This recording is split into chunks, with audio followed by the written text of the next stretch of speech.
Hello everyone, welcome to the exam time. आज के इस वीडियो में हम डिस्कस करेंगे बिजनेस ऑर्गेनाइजेशन का एक इम्पॉर्टेंट टॉपिक जो कि है इंटरनल ट्रेड। इससे जनरली कुछ आपसे बेसिक क्वेश्चंस पूछे जाते हैं, लेकिन हम इसे नॉर्मल चैप्टर के जैसे पढ़ेंगे जैसे सारे चैप्टर्स पढ़ते हुए आए हैं, और इसके बाद इसे जो भी क्वेश्चन बनेगा आप उसे ईजिली क्लियर कर पाओगे।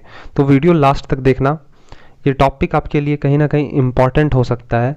तो वीडियो स्टार्ट करने से पहले सीरीज़ ऑलरेडी लॉन्च हो चुका है, बहुत सारे स्टूडेंट्स इसके अंदर इनरोल हो रहे हैं, क्योंकि हम एक्स्ट्रा बेनिफिट्स अभी इस टाइम पे प्रोवाइड कर रहे हैं। क्योंकि जैसा कि आप जानते हो आपके एग्ज़ाम भी पोस्टपोन हो गए, तो आपको कुछ एक्स्ट्रा प्रैक्टिस के लिए भी एमसीक्यूज़ चाहिए होता है।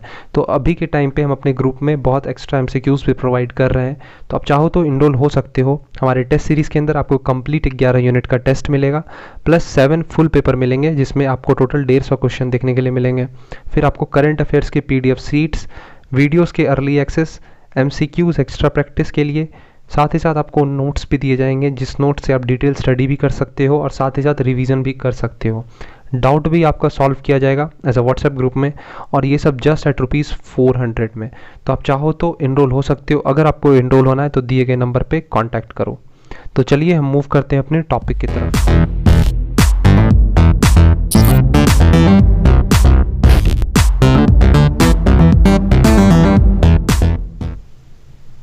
तो देखो, आज के इस वीडियो में हम समझेंगे इंटरनल ट्रेड। आप जैसे ही इंटरनल ट्रेड का नाम सुनते होगे, आपके दिमाग में एक इमेज क्रिएट करता होगा विद इन द नेशन या with in the geographical boundaries. तो हाँ, वही है इंटरनल ट्रेड। इंटरनल ट्रेड का मतलब है जब हम गुड्स और सर्विसेज की खरीद और बेच करते हैं with in the boundaries of nation, मतलब अपने कंट्री के बाउंड्री के अंदर, बॉर्डर के अंदर, तो वो हमारा क्या होता है, इंटरनल ट्रेड। जैसा कि यहाँ बताया भी गया है कि buying and selling of goods and services with in the boundaries of nation, nation के बाउंड्रीज के अंदर या हम अपने जोग्राफिकल बॉर्डर्स के अंदर जब हम अपने ट्रेड्स करते हैं, गुड्स और सर्विसेज को बेचते और ख़रीदते हैं, तो तब हम उसे इंटरनल ट्रेड बोलते हैं। इसके कुछ फीचर्स हैं इंटरनल ट्रेड के, जैसे कि ये होम कंट्री में ही काम करता है, और जो भी हमें पेमेंट्स रिसीव होंगे या हम पेमेंट करेंगे वो हम होम कंट्री में ही करेंगे। कुछ उसके बेसिक्स फॉर्मेलिटीज़ होते हैं। तो इंटरनल ट्रेड का एक बेसिक फीचर है कि ट्रेड जो होगा वो होम कंट्री में होगा, जितने भी पेमेंट्स मेड होंगे और रिसीव होंगे वो भी होम कंट्री में होंगे। तो इंटरनल ट्रेड को क्लासिफाई किया गया है 2 पार्ट में, होलसेल ट्रेड और दूसरा है हमारा रिटेल ट्रेड। आप ये क्लियरली जानते होगे, आपने इसे अपने क्लास 11th में पढ़ा होगा। हाँ, अब भूल गए होगे तो आप इसे एज अ रिवीजन भी ले सकते हो। तो होलसेल ट्रेड और रिटेल ट्रेड क्या होता है, इसे हम समझेंगे। तो देखो, अब जैसे ही होलसेल ट्रेड सुनते होगे तो आपको एक ये चीज़ आपके दिमाग पे हिट करता होगा कि हाँ, जहाँ क्वांटिटी बल्क में मिलती हो, या वैसा प्लेस जो प्रोड्यूसर से भी कांटेक्ट रखे और साथ ही साथ वो रिटेलर से भी कांटेक्ट रखे, वो क्या होगा, हमारा होलसेलर। तो wholesaling is concerned with the activities of those person और establishment which sell to retailer, retailer को तो बेचेगा ही, और अदर मर्चेंट्स जितने भी होते हैं, इंडस्ट्रियलिस्ट होते हैं, इंस्टीट्यूशंस होते हैं, कमर्शियल यूजर्स होते हैं, उनको भी होलसेलर अपनी सर्विसेज को प्रोवाइड करता है। तो यहाँ पे आपको एक पॉइंट देखना है, but who do not sell in the significant amount to ultimate consumer, जो डायरेक्ट अल्टीमेट कंज्यूमर को पहुंचाए उन पे यहाँ बताया जा रहा है।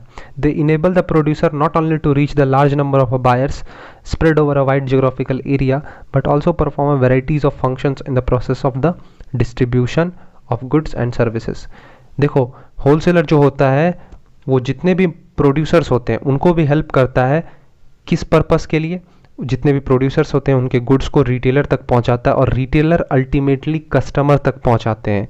तो यहाँ पे होलसेलर जो है वो एक लिंकिंग पिन का काम करता है रिटेलर, प्रोड्यूसर और कस्टमर के बीच में। ये तीनों को कहीं ना कहीं लिंक करता है। दे अंडरटेक वेरियस एक्टिविटीज़, जैसे कि ग्रेडिंग ऑफ प्रोडक्ट्स की रैंकिंग करते हैं, ग्रेड करते हैं, पैकिंग करते हैं, स्मॉलर लॉट्स में स्टोर करते हैं, कहीं ना कहीं उसे ट्रांसपोर्ट भी करते हैं, और साथ ही साथ वो अपने गुड्स को प्रमोट भी करते हैं। तो ये होता है हमारा होलसेल ट्रेड। अब इसके कुछ सर्विसेज हैं, जैसे कि आप जानते हो होलसेलर जो होता है वो मैन्युफैक्चरर, मतलब जो हमारा प्रोड्यूसर है, मैन्युफैक्चरर प्रोड्यूसर होता है, उसको तो सर्विस प्रोवाइड करता ही है। साथ ही साथ हमारे जो रिटेलर्स होते हैं, रिटेलर कौन है, वैसा स्टोर या वैसे सर्विस प्रोवाइडर जो कि डायरेक्ट अल्टीमेट कंज्यूमर को रीच करे, मतलब अल्टीमेट कस्टमर तक अपने सामान को पहुंचाए। तो होलसेलर मैन्युफैक्चरर को भी सर्विस प्रोवाइड करेगा, साथ ही साथ रिटेलर को भी अपने सर्विसेज को प्रोवाइड करता है। तो वो कौन कौन से सर्विसेज हैं या कैसे होलसेलर वर्क करता है, अब हम उसे समझेंगे। तो जैसे कि आप अपने स्क्रीन पे देख रहे होगे, यहाँ पे आपको दिख रहा होगा सर्विसेज टू मैन्युफैक्चरर, मतलब एक होलसेलर मैन्युफैक्चरर को कौन कौन से सर्विसेज प्रोवाइड करता है वो हम जानेंगे। तो देखो, सबसे फर्स्ट आपको दिख रहा होगा facilitate large scale of a production. सबसे पहले इसे पढ़ो, मैं इसे जूम कर देता हूं तब आप इसे क्लियरली समझ पाओगे। Facilitate large scale production, wholesale collect small orders from a number of retailers and pass the pool of such orders to the manufacturer and make purchase in bulk quantity। देखो, wholesaler कैसे काम करता है या कैसे वो फैसिलिटेट करता है लार्ज स्केल प्रोडक्शन को। होलसेलर क्या करेगा, रिटेलर के पास जाएगा और वहाँ से छोटे छोटे ऑर्डर को इकट्ठा करेगा। वो जानेगा कि कस्टमर क्या चाहता है, कस्टमर का डिमांड क्या है, वो सब वो कलेक्ट कर पाएगा रिटेलर से, और फिर जाकर होलसेलर वो सारे डिमांड्स प्रोड्यूसर को पहुंचाएगा या मैन्युफैक्चरर को पहुंचाएगा, और फिर मैन्युफैक्चरर उसके अकॉर्डिंग गुड्स प्रोड्यूस करेंगे। तो यहाँ पे एक लिंकिंग पिन का भी काम कर रहा है और साथ ही साथ लार्ज स्केल प्रोडक्शन पे भी एम्फेसाइज कर रहा है। सेकंड है हमारा बियरिंग रिस्क। बियरिंग रिस्क क्या है, देखो होलसेलर रिस्क बहुत ज़्यादा बियर करना पड़ता है। सबसे ज़्यादा रिस्क कहीं ना कहीं होलसेलर को ही बियर करना पड़ता है, क्योंकि उसे बहुत सारे गुड्स को स्टोर करने पड़ते हैं। अगर वो उसके गुड्स नहीं बिके तो कहीं ना कहीं वेस्ट चला जाएगा। उसने प्रोड्यूसर से तो खरीद लिया, अब वापस वो प्रोड्यूसर के पास नहीं लेकर जाएगा, तो कहीं ना कहीं वो चांस रहता है कि उसके सारे प्रोडक्ट्स डैमेज हो।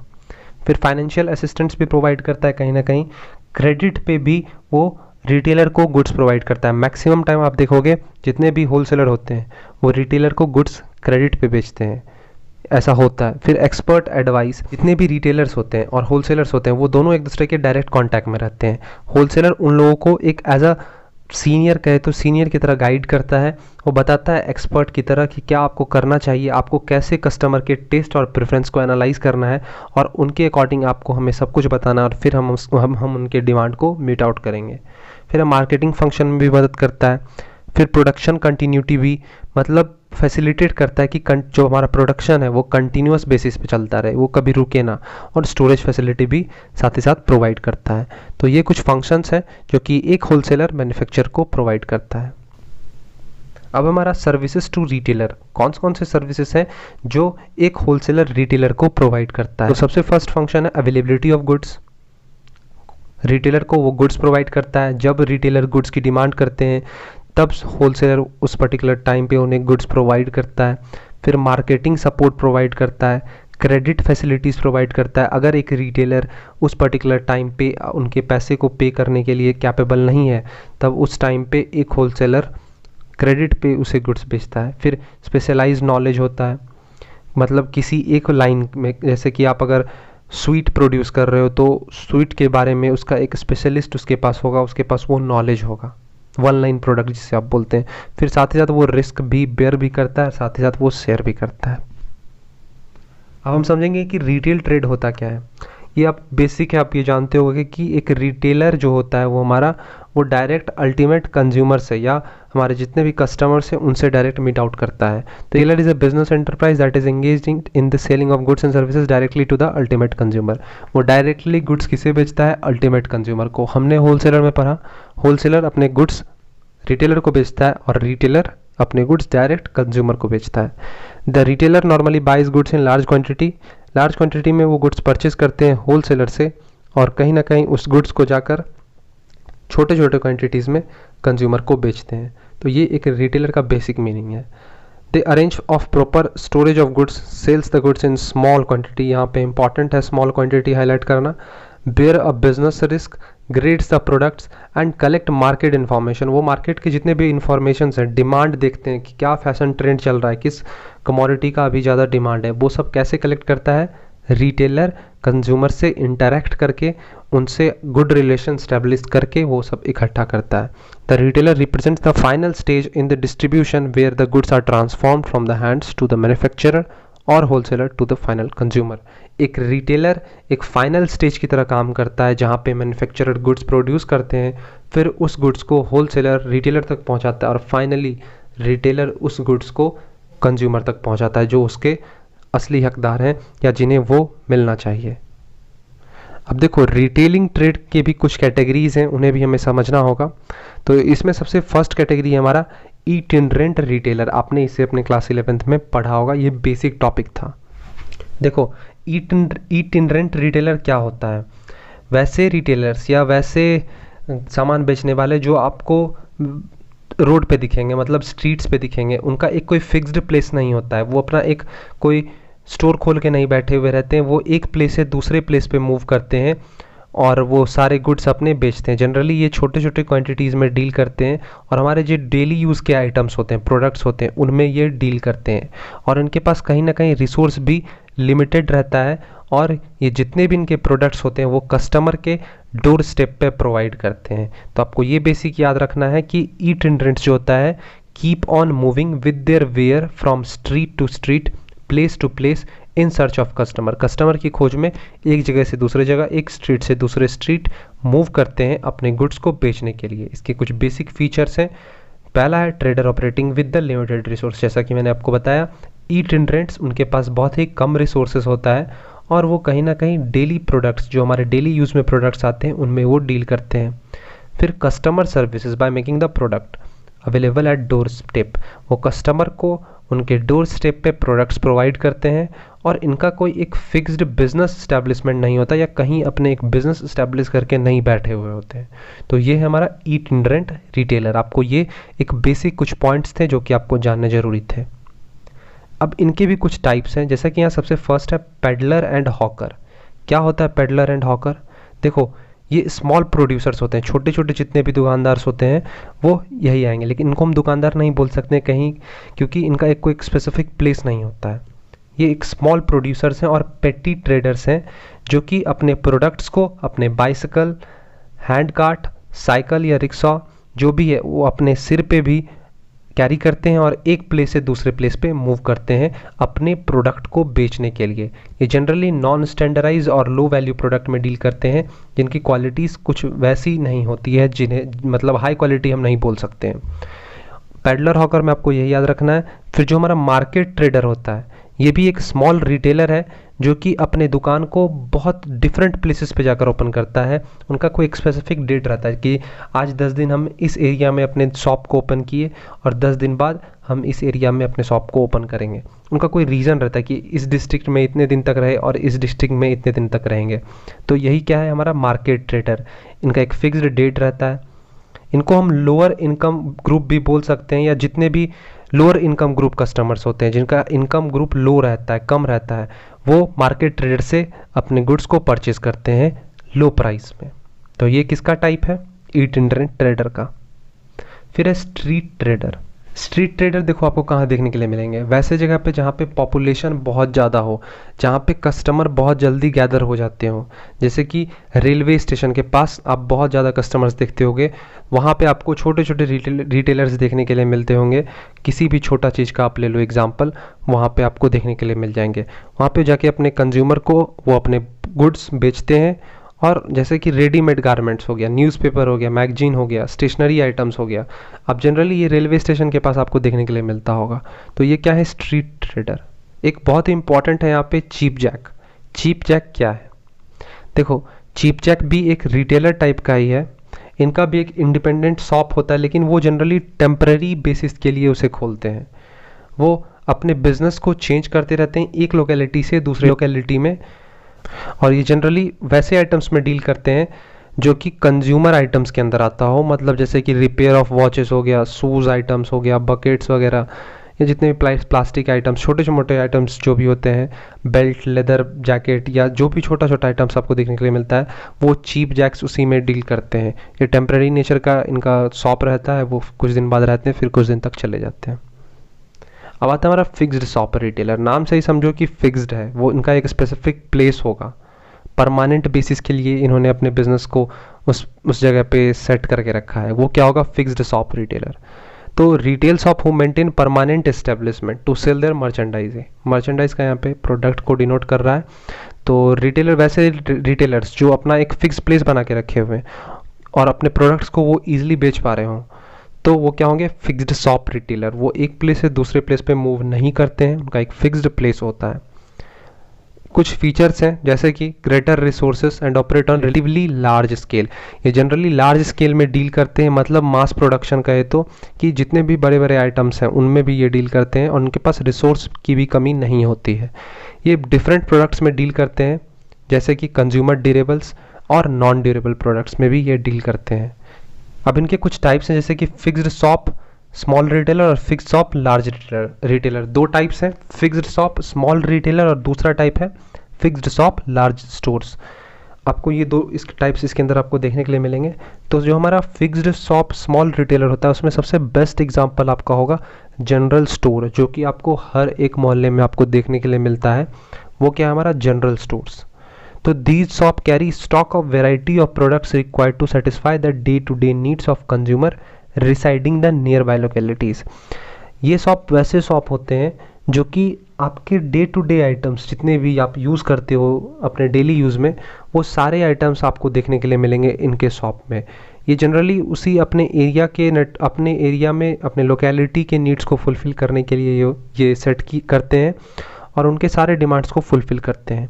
ये आपको हमेशा मेनली आपको हमेशा ये ओपन देखने के लिए मिलेगा आप जब चाहोगे तब, और कहीं ना कहीं एक क्रेडिट फैसिलिटी भी अपने कस्टमर को प्रोवाइड करते हैं। लेकिन किनको प्रोवाइड करेंगे? जो रेगुलर कस्टमर रहेंगे उन्हीं को ये क्रेडिट प्रोवाइड करते हैं। अब आता है स्पेशलिटी शॉप। स्पेशलिटी शॉप क्या है? Instead of selling a variety of product of different types, these retail store specialise in the sale of specific line of product. ये एक सिंगल लाइन ऑफ प्रोडक्ट में डील करते हैं। ये एक specific line में डील करते हैं कि मतलब अगर गारमेंट्स को प्रोड्यूस कर रहे हैं तो वो गारमेंट्स में डील करेंगे, वो तुरंत फिर शिफ्ट नहीं कर जाएंगे किसी और प्रोडक्ट में। अब गारमेंट कोई भी हो सकता है, अगर वो स्कूल ड्रेसेस प्रोड्यूस कर रहे हैं तो वो स्कूल ड्रेसेस ही सेल करेंगे, वो मेंस गारमेंट वुमेंस गारमेंट में शिफ्ट नहीं करते हैं। तो ये क्या होता है? स्पेशलिटी स्टोर, वो सिंगल लाइन में डील करते हैं। फिर है street stall holder. Street stall holder, they attract floating customer and deal mainly in goods of cheap variety like hosiery products, toys, cigarettes, soft drinks, etc. They get their supply from local supplier as well as wholesaler. The total area covered by a stall is very limited and therefore they handle goods on a very small scale. Street stall store, नाम से समझो कि stall रहता है, एक छोटा सा stall रहेगा, आपको अपने लोकेलिटी में देखने के लिए भी मिल जाता है।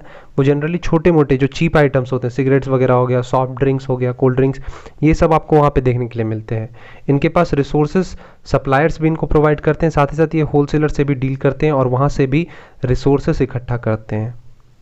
अब आता है सेकेंड हैंड गुड शॉप। नाम से समझो वैसे स्टोर्स जहाँ पे आपको सेकेंड हैंड यूज्ड आइटम्स या सेकेंड हैंड आइटम्स आपको देखने के लिए मिलते हैं, जैसे कि बुक्स हो गया जो यूज़ कर रखा है आपने, क्लोथ्स हो गया, automobiles, furniture, other house hold items जितने भी होते हैं, गुड्स होते हैं, वो आपको कहाँ पे देखने के लिए मिलेंगे? सेकेंड हैंड गुड शॉप में। यहाँ पे आइटम्स यूज्ड नेचर के होते हैं, मतलब पहले किसी ने इसे यूज़ किया है, फिर उसने जाके उस पर्टिकुलर शॉप पे उसने सेल किया, फिर आप उसे परचेस कर रहे हो। तो ये टेम्पररी प्लेटफॉर्म होता है, वो बुक्स को डिस्प्ले करते हैं और वो जनरली आपको बहुत ही कम प्राइस में वो प्रोडक्ट प्रोवाइड कर देते हैं। अब देखो हम समझते हैं कि फिक्स्ड शॉप लार्ज स्टोर क्या होता है। हमने स्मॉल स्टोर्स देख लिया, अब लार्ज स्टोर देख लेते हैं। देखो फिक्स्ड शॉप में बस दो कैटेगरी है, हमारा स्मॉल स्टोर, हमने स्टोर को डिस्कस किया, उनका भी नेचर फिक्स था। अब जो हम लार्ज स्टोर डिस्कस करेंगे उनका भी नेचर फिक्स रहता है, लेकिन आपको इसमें बड़े बड़े स्टोर्स देखने के लिए मिलेंगे, मॉल वगैरह इसका एग्जांपल हो सकता है। जैसे कि सबसे फर्स्ट है डिपार्टमेंटल स्टोर। नाम से ही समझो वैसे स्टोर जहाँ पे आपको बहुत सारे डिपार्टमेंट्स देखने के लिए मिलते हैं हर एक स्टोर में, मतलब जितने भी उनके फ्लोर्स हैं उसमें बहुत सारे आपको डिपार्टमेंट्स देखने के लिए मिलेंगे। हर एक प्रोडक्ट का अलग डिपार्टमेंट रहता है। A departmental store is a large establishment offering a wide variety of product। आपको बहुत सारे प्रोडक्ट्स वहाँ देखने के लिए मिलेंगे, classified into well defined department। हर एक प्रोडक्ट का एक डिपार्टमेंट रहेगा जिसके थ्रू वो अपने कस्टमर की नीड को ईजिली सेटिस्फाई कर पाते हैं under one roof. It has a number of department, यही इसका बेसिक फीचर है। Each of confining its activity to one kind product. हर एक डिपार्टमेंट एक तरह के प्रोडक्ट में डील करेगा। अगर ये गारमेंट्स में डील कर रहा है तो दूसरा डिपार्टमेंट शूज आइटम्स में डील करेगा। फिर आता है चेन स्टोर, जिसे हम मल्टीपल शॉप्स भी बोलते हैं। A number of shop with the similar appearance are established in localities spread over different parts of the country. इसका बेस्ट एग्जांपल हो सकता है बाटा। आपको बाटा के स्टोर्स एक सिटी में बहुत सारे देखने के लिए मिलते हैं, या फिर आपको एक स्टेट के अंदर बहुत सारे बाटा स्टोर्स देखने के लिए मिलते हैं। तो these different shop normally deal in standardised and branded consumer product. जानते हो कि बाटा भी एक ब्रांडेड प्रोडक्ट है और वो ब्रांडेड आइटम्स में ही डील करता है। These shop run by the same organisation, एक ही ऑर्गेनाइजेशन इन शॉप्स को रन करता है। इसका एग्जांपल फास्ट ट्रैक भी हो सकता है, टाइटन वगैरह हो गया। ये सब क्या है, आपके चेन स्टोर और मल्टीपल शॉप्स के एग्जाम्पल्स हैं। आइडेंटिकल प्रोडक्ट में ये लोग डील करते हैं। फिर आता है वेंडिंग मशीन। वेंडिंग मशीन क्या है, देखो वेंडिंग मशीन ऐसा होता है कि मतलब उसमें आप कॉइन डालोगे और आप जो भी प्रोडक्ट्स वहाँ देख रहे हो, अगर आपको एक सॉफ्ट ड्रिंक का कैन ही परचेज करना है तो अगर वो 10 रुपये का है तो आप 10 का कॉइन डालते हो तो आपको एक कैन मिल जाएगा। वही होता है आपका vending machine. Coin operated vending machines are providing useful in selling several products such as hot beverage हो गए, टिकट्स वगैरह हो गया, सॉफ्ट ड्रिंक्स हो गया, चॉकलेट्स हो गया, फिर मिल्क्स हो गए, न्यूज़पेपर हो गए। तो ये सब क्या है, वेंडिंग मशीन। अगर 5 का सिक्का डाल रहे हो तो आपको न्यूज़पेपर मिल जाएगा, चॉकलेट निकल जाएगा आप उस मशीन से। तो जनरली ये प्री पैक्ड आइटम्स जितने भी होते हैं वो आपको देखने के लिए मिलते हैं वेंडिंग मशीन के अंदर। ये बहुत कम सिटीज़ में है, जनरली इंडिया में देखा गया था दिल्ली में, और बहुत कम जगह पे वेंडिंग मशीन आपको देखने के लिए मिलता है। तो देखो स्टार्टिंग में वेंडिंग मशीन को इंस्टॉल करने में अच्छा खासा खर्चा लग जाता है और इसको रेगुलर भी मेंटेन करना पड़ता है और बीच बीच में भी रिपेयर करना पड़ता है। तो ये ज़्यादा खर्चा, इसमें बहुत ज़्यादा खर्चा लगता है, तो इसे क्विट कर दिया जाता है। ज़्यादा टाइम के लिए ये नहीं टिकता है। एक और देख लो सुपरमार्केट। सुपरमार्केट एक लार्ज रिटेलिंग बिजनेस यूनिट है जो कि बहुत सारे कंज्यूमर गुड्स में डील करता है। कंज्यूमर गुड्स पे यहाँ पे हिट करो आप कि जितने भी वेरियस कंज्यूमर गुड्स होते हैं उन्हीं में सुपरमार्केट डील करेगा। The goods traded are generally food products हो सकते हैं और अदर लो प्राइस्ड ब्रांडेड और वाइडली यूज्ड कंज्यूमर प्रोडक्ट्स। एक कंज्यूमर जो भी प्रोडक्ट यूज़ करता है अपने डेली यूज़ में, उसमें कौन डील करेगा, सुपरमार्केट में। जनरली आपको मेन शॉपिंग सेंटर्स जितने भी होते हैं वो आपको एक सेंट्रल एरिया में देखने के लिए मिलेंगे, आपको एक गांव एरिया में ये आपको देखने के लिए नहीं मिलेगा। Supermarket are organised on departmental basis. Supermarket में भी हर एक प्रोडक्ट आपको डिपार्टमेंट एज अ डिपार्टमेंट में देखने के लिए मिलेगा। एक एक प्रोडक्ट एक एक डिपार्टमेंट रहेगा अंडर वन रूफ। तो ये था सुपरमार्केट का कंसेप्ट। देखो इंटरनल ट्रेड यहीं ख़त्म हुआ, इससे ज़्यादा कुछ भी नहीं पूछेगा। तो आपने पूरा वीडियो देखा होगा, अगर यहाँ तक आ गए हो तो आपने ज़रूर पूरा वीडियो देखा होगा। अगर वीडियो पसंद आया होगा तो वीडियो प्लीज़ लाइक कर देना। तो देखो इंटरनल ट्रेड, इसका नोट्स बना लेना क्योंकि आपके पास अभी टाइम है तो आप इससे अच्छे से नोट्स बना सकते हो। तो इसे लर्न भी कर लेना। मैं कोशिश करूँगा आपको नेक्स्ट वीडियो इंटरनेशनल ट्रेड का जल्दी ही प्रोवाइड करने का। तो अगर वीडियो पसंद आएगा तो वीडियो लाइक करना, चैनल सब्सक्राइब करना। टेस्ट सीरीज़ में इनरोल होना है तो जल्दी से इनरोल हो जाओ, जितना लेट करोगे आपका लॉस है। तो मिलते हैं नेक्स्ट वीडियो में, तब तक के लिए थैंक यू और बाय।